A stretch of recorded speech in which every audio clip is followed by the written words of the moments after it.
Voici donc le programme, je vous l'ai envoyé, et il y a donc à excuser le docteur Gilles Galula, qui est conseiller cancer pour des raisons personnelles, ne peut pas être là. Donc je vais le remplacer en introduction pour placer le décor, on va dire. Et puis ensuite, vous avez 5 orateurs tout à fait remarquables qui vont essayer de couvrir des données nouvelles sur les avancées récentes en cancérologie. Voilà. Ce que j'ai trouvé dans le bulletin hebdomadaire hospitalier, BEH, en 4 juillet 2023, c'était le nombre de cancers enregistrés en France. Il y a, semble-t-il, 493 000 nouveaux cancers chaque année, avec, vous voyez, du côté des hommes, du côté des femmes. Évidemment, du côté des hommes, il y a la prostate qui est dominante. Du côté des femmes, c'est le sein. Puis ensuite, il y a une alternance poumon, côlon, rectum. Donc, ce sont un peu les cancers principaux en termes, disons, d'incidence. Et puis, il y a d'autres explications pour le mélanome, notamment l'exposition au soleil en particulier. J'ai trouvé dans le New England Journal Medicine Evidence d'hier cet article tout à fait intéressant qui s'appelle Survival of Patients with Lung Adenocarcinoma Diagnosed in 2000, 2010, 2020. Et ce qui est remarquable, c'est que c'est le French College of General Hospital Pulmonologists qui publie cet article avec un commentaire par des Australiens d'ailleurs. Et la chose qui est remarquable, c'est de voir que si on prend les survies à 3 ans en fonction des stades, 84% stade 1, 65% stade 2, 49%, 21% stade 4, mais que si on voit également la survie en fonction des années, eh bien, dans la série 2020, vous avez en fait une amélioration du pronostic, tout stade confondu, avec les années. Donc on a fait des progrès tout à fait considérables sur 20 ans, et je crois que c'est les avancées dans différents domaines qui vont permis, j'allais dire, d'améliorer ce pronostic.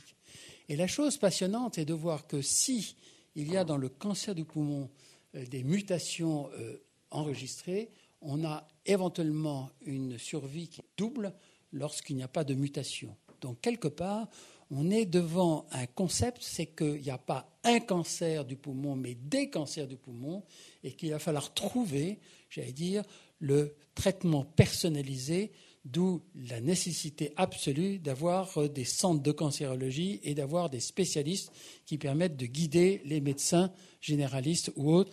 La médecine, c'est au fond une complémentarité, c'est une approche multidisciplinaire.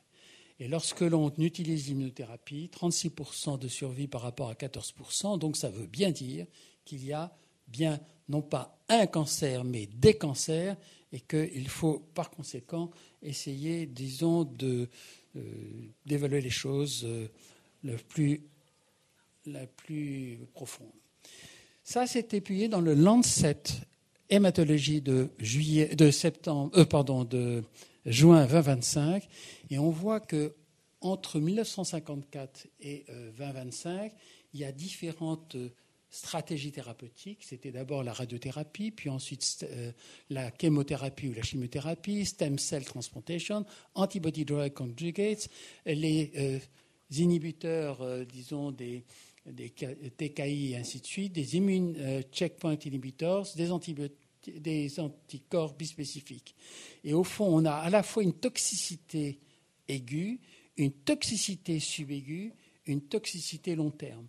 Donc c'est encore plus une balance entre les effets toxiques des cancers, enfin des traitements anticancéreux, et le cancer lui-même.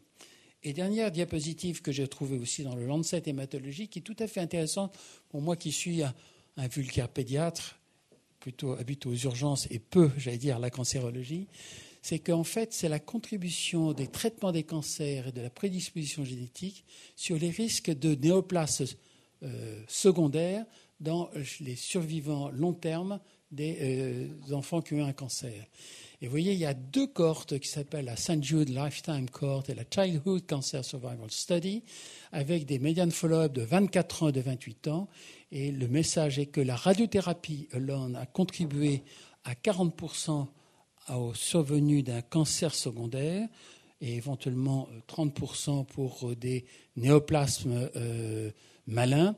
La chimiothérapie donne 19% de breast cancer et 35% de sarcome, alors que le risque génétique évalué par un espèce, disons, de score ne contribue qu'à 5-10%. Ce qui est un peu différent, j'allais dire, et c'est pour ça que Nicolas Wassel va m'aider, parce que je sais que dans les cancers de l'enfant, il y a essentiellement un rôle génétique, éventuellement depuis la naissance, avec en fait des clones qui vont se maturer et qui vont évoluer vers la cancérogénèse, alors que dans les cancers secondaires, c'est peut-être une autre histoire. Donc voilà. L'histoire, c'est que, il n'y a pas un cancer, mais plusieurs cancers dans les cancers d'organes. 2, qu'il convient, j'allais dire, d'adapter un traitement qui devient un traitement personnalisé. Et 3, qu'il y a des effets adverses ou indésirables des traitements des cancers, et éventuellement, en n'oubliant pas, en particulier pour les spécialistes des enfants, les cancers secondaires. Voilà.